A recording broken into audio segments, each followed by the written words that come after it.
4 years ago, we had our first taste of John Cena versus Roman Reigns, and it felt like a complete mismatch. Now here we are again, and it still feels like a mismatch, just in the opposite direction. Hi everyone, I'm Tom Colohue, and I'm the guy who 6 days before the WWE announced it, said that last year's WrestleMania would be held behind closed doors with no fans in attendance, and you can subscribe to this YouTube channel for more information like that in our daily news videos. Today I'm going to be talking about John Cena and Roman Reigns, not only the biggest storyline going into WWE Summerslam 2021, but easily the biggest storyline that the WWE are capable of delivering while they essentially cut out their own hearts by getting rid of so many people.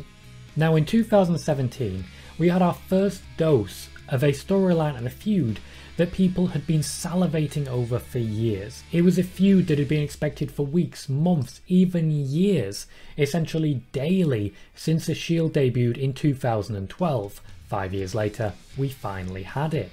It was like Alpha versus Omega, but as it's WWE and they've never had an Omega, it was Alpha versus Alpha.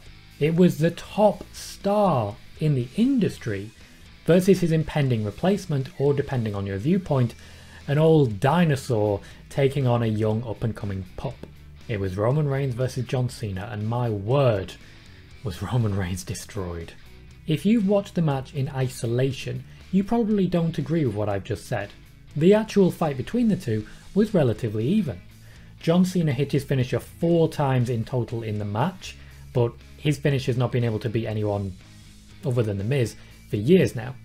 Meanwhile, Roman Reigns did his typical spear into an announce table, the Spanish one, as we know he doesn't like the Spanish announce table, and then hit the spear in the ring to actually wrap the match up.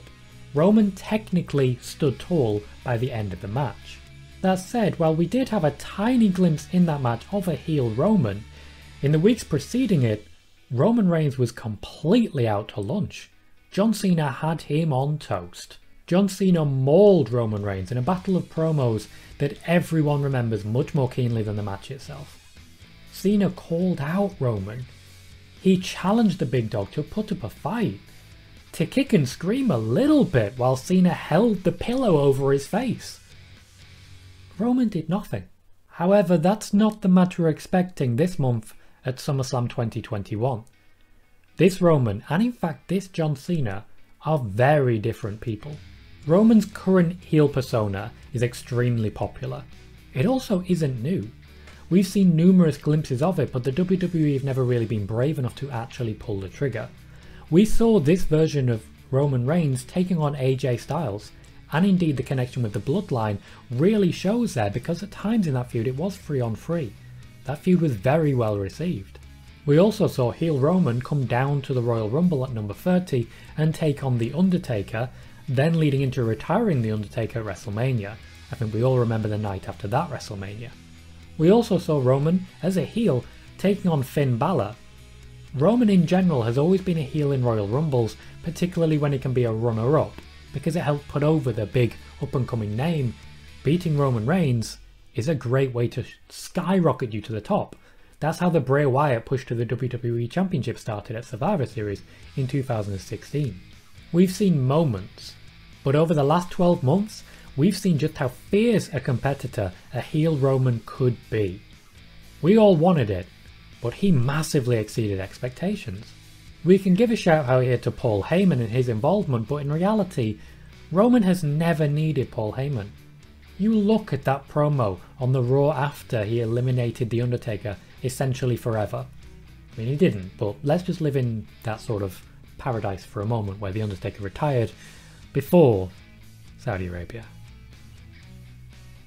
Such a good one. The Roman Reigns who hung his head and stumbled through his promos, long gone.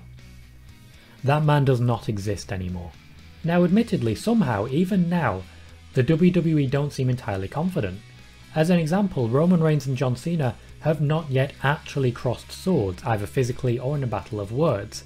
Instead, we've had significant stares and glances like we're looking at an 80s rom-com. I mean, I'd watch it. Both Reigns and Cena have kept a respectful distance from each other. They've got their jousts in, their verbal licks and so on and so forth. They've been licking each other every now and then, but they've not actually made any significant headway. Just a few missionary jokes. I'm waiting for a little bit more. That said, it's sure to ramp up soon. I'm waiting for the part where Roman Reigns comes down to the ring in OG Cena style and raps about getting off his dick. Cena did that rap twice. Both at Kurt Angle. There are definite moments of magic to come, and I do feel that you can feel that when you are watching these two in the ring, even though admittedly it's largely separate. They are going to be back and forth because the dynamic has very much changed. John Cena used to be so far above Roman that Roman was barely visible in the distance. That is no longer the case. If anything, John Cena is so far behind Roman that you can't even see him. Imagine not being able to see John Cena. Cena is returning as an unwanted invader. An aged legend who hasn't thrown hands in a long time. Meanwhile, Roman is the definition of dominance. He runs SmackDown. He owns the WWE. He is the guy. He is also by far the best thing Vince McMahon has right now. While AEW really start to gain ground on the other channels, and Raw and NXT falter so heavily, Roman Reigns is the one compelling thing that keeps people tuning into the WWE week in and week out. For once, the gimmicks and the catchphrases are absolutely correct. Roman Reigns is the head of the table. He is putting food on the plates of his competitors and his colleagues. He is the tribal chief, and when he says acknowledge me, we all kinda have to. He's not just a champion right now, but a dedicated leader. Almost everyone on that SmackDown roster, including the GMs, have been woven in and out of the overall Roman Reigns story. He's providing for others in ways that John Cena has never been capable of. The success of Roman has turned Cena into an unwanted extra. An outside invader in Kevin Nash style, but much less popular and kind of less wanted. For all the cheers and all the good wishes, I don't think anyone really wants John Cena to pick up the win, despite knowing that that would break the record, and now, with Ric Flair just being released, I'm sure the WWE want to break that record all of a sudden. We just want John Cena to put over Roman Reigns and go away. He has go away pops. Promos between the two are going to be magnificent.